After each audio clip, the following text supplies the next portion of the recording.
Sa video na ito ay pag-uusapan po natin ang isa sa mga pinaka-controversial at pinaka-inaabangan na crypto project at yan po ay ang Pi Network at kung ano ang nangyayari sa kanyang presyo ngayon.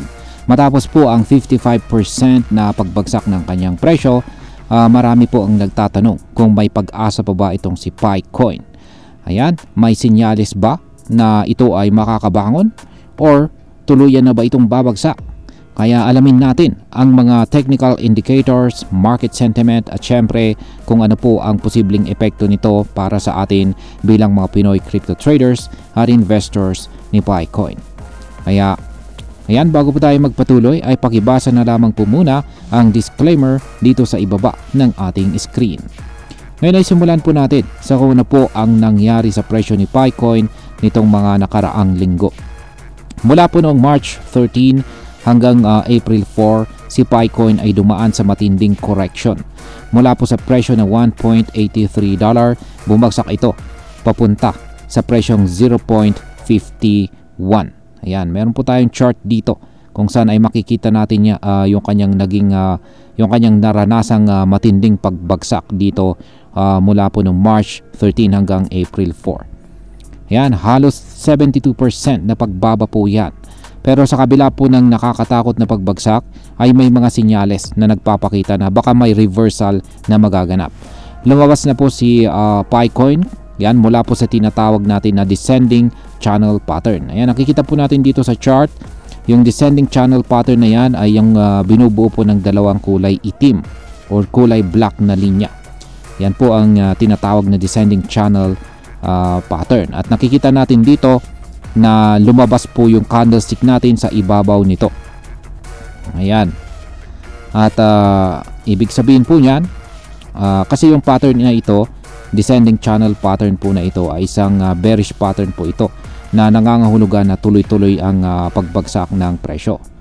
Pero pagkatapos po niyang makawala sa pattern na ito, ayan, muli po siyang umangat ng hanggang presyong 0.74. Ngunit hindi po nagtagal ay muli na naman po siyang bumaba. Kaya sa kasalukuyan ang presyo po ni Picoin ay naglalaro sa mga presyong 0.61. Base po yan sa pinakabagong data. Kung hindi po mapipigilan ang pagbaba ni Picoin, posible po itong bumagsak ng hanggang 52% at maaring maabot nito ang kanyang pinakabagong all-time low. Ayan, ngayon ay may mga sinyalis ba na baka tumaas ulit ang presyo ni Picoin? Ayan, ang kasalukuyang chart po rito ni Picoin ay nagpapakita ng mga positibong sinyales. Una ay nandito po yung Money Flow Index or MFI. Ayan, nandito po yung dito po sa ibabang bahagi ng ating chart, ayan po yung MFI na indicator natin dito. Ayan, tumaas po ang rating nito. Ibig sabihin ay lumalakas po ang buying volume. Mas maraming bumibili kaysa sa nagbebenta. Ayan, kapag ganyan po yung nakikita natin dito. Ikalawa ay meron din po tayong MACD. Ayan, MACD bullish crossover. Ayan, pero wala po dito sa ating chart. Hindi po natin nakikita yung MACD rito. Ayan, hindi po nila ibinahagi yung MACD. Ayan, pero kung pag i-check po natin yung kanyang MACD, ayan, daily chart time frame po ito ni Pi Network, mula po ito sa datos ni OKX. Ayan, kung pag i-check po natin yung kanyang MACD ay meron tayong bullish crossover. Kaya sa madaling salita, ang 12-day exponential moving average ay tumawid pataas sa 26-day EMA. Ayan, kapag nangyari ito ay kadalasan ay nagsisimula na ang upward momentum o trend ng pagtaas ng presyo. Kung magpapatuloy ito ay may posibilidad na umabot po si Picoin sa presyong 0.96. Batay po yan sa 0.786 na Fibonacci ratio. At kung magiging bullish po ang market, possible pa itong sumipa ng hanggang $1.40. Malapit po sa tinatawag na 0.618 na golden pocket. Pero bakit marami pa ring negatibong market sentiment? Ayan.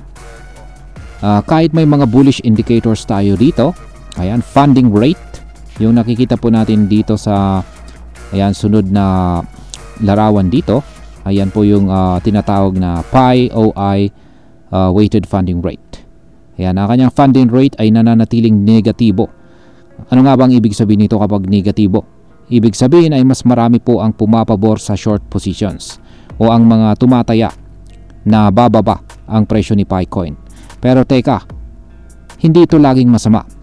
Kapag sobrang dami po ng nag-shorts, nagkakaroon po ng posibilidad na short squeeze. Sa madaling salita, kapag biglang umangat po ang presyo, mapipilitang mag-close ng positions ang mga short traders na magiging dahilan ng biglaang pagtaas ng presyo. Kaya kung magpapatuloy po ang ganitong setup, may chance na mag-rally itong si Picoin. Ngayon ay saan pa siya may support at saka resistance? Yan, saan naman po nakaabang yung kanyang mga support at saka resistance? Ayon po sa chart ay malakas ang kanyang resistance level sa presyong 0.74. Ibig sabihin ay nahihirapan po si Picoin na lampasan o tagusin ang presyong ito. Pero sa ngayon ay nananatili pa rin siya sa ibabaw ng support level na nasa 0.56. Yan naman po ang kanyang kasalukuyang support, 0.56. Basta't hindi po babagsak si Picoin sa ilalim ng support na ito, may pag-asa pa siyang muling lumaban or makabangon. Ngayon ay pag-usapan na po natin ang posibleng maging epekto nito para sa atin bilang mga Pinoy crypto traders at investors ni Picoin.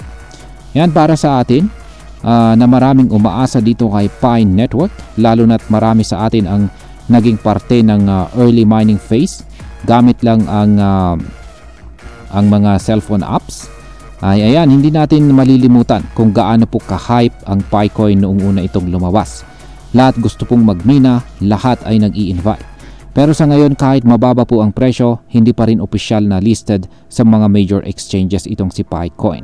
Ibig sabihin ay hindi pa ito ganap na open mainnet at speculative pa rin ang value nito. Kaya mahalaga na maging maingat po tayo lalo na kung may plano po tayong bumili ng Picoin mula sa mga peer-to-peer deals. Kung sakaling maging matagumpay po ang open mainnet launch at makapasok ito sa mga kilalang exchanges tulad po ni Binance o Coinbase, doon pa lang natin masasabing may tunay na price discovery. Sa ngayon, ang mga technical indicators gaya po ng MACD crossover at short squeeze potential ay maaring magdala ng pansamantalang pagtaas sa presyo. Pero huwag po tayo masyadong umasa. Dapat ay laging may risk management po tayo. At ayan, bilang panghuli, ay ang masasabi ko naman dito ay si Pi Network ay isang interesting at saka ambitious na project. Pero kailangan pa nito ng transparency at saka mas malinaw na roadmap. Hindi po sapat ang hype. Kailangan natin ng development, partnership at saka syempre utility. Ang mga technical signs ay parang hinihinga ng panibagong pag-asa para kay Picoin. Pero kung walang fundamental progress, baka panandalian lamang ito.